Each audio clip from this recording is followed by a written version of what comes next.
It was an important day in the yard. Everyone was busy and excited, making notes and taking photographs. A special visitor had arrived and was now the centre of attention. "Who's that?" whispered Thomas to Duck. "That," said Duck proudly, "is a celebrity." "Oh, what?" asked Percy. "A celebrity is a very famous engine," replied Duck. "Driver says we can talk to him soon." "Oh," said Thomas, "he's probably too famous to even notice us." Just then, Gordon arrived. "Pah," said Gordon. "Who cares? A lot of fuss about nothing, if you ask me." And he steamed away. Later that night, the engines found that the visitor wasn't conceited at all. He enjoyed talking to the other engines till long after the stars came out. He left early next morning. "Good riddance," Gordon grumbled, chattering all night. "Who is he, anyway?" "Duck told you," said Thomas. "He's famous." "As famous as me?" huffed Gordon. "Nonsense."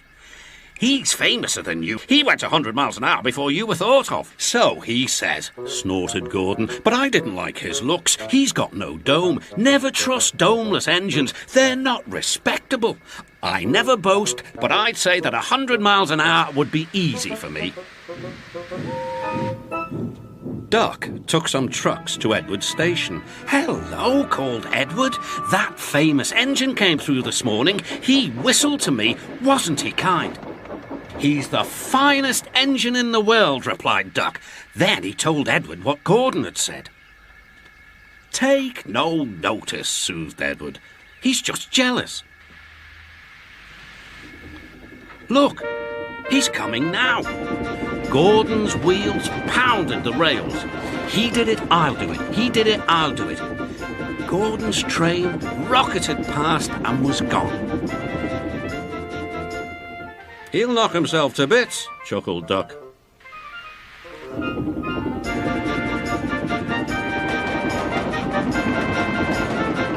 "Steady, Gordon," called his driver. "We aren't running a race."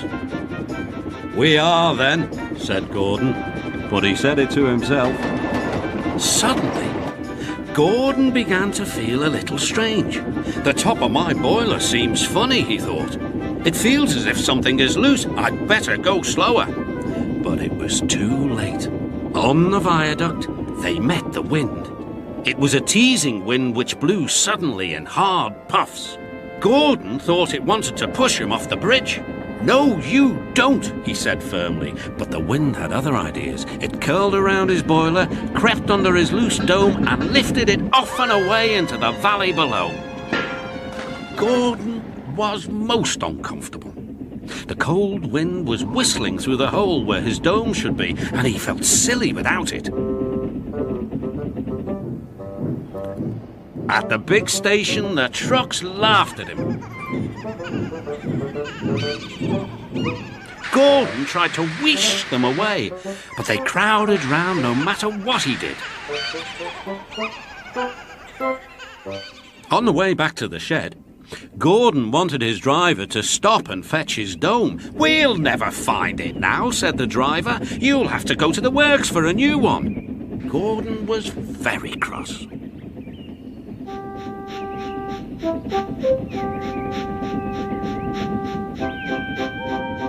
"I hope the shed is empty tonight," he huffed to himself.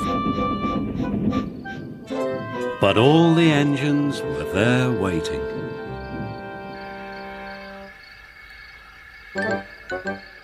"Never trust Domeless Engines," said a voice from somewhere behind him.